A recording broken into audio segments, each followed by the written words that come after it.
Advocate Fazlur Rahman সাহেব, যেহেতু উনি অসুস্থ, হসপিটালে থেকেও আপনাদেরকে সালাম দিয়েছেন, আপনাদের কাছে ওনার সুস্থতার জন্য দোয়া চেয়েছেন।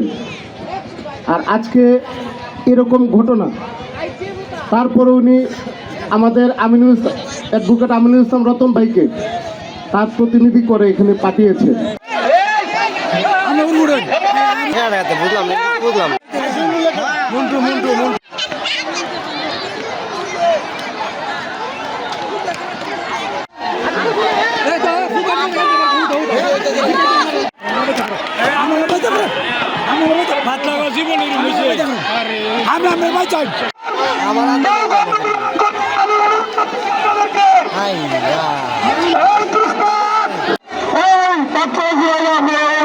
যাবে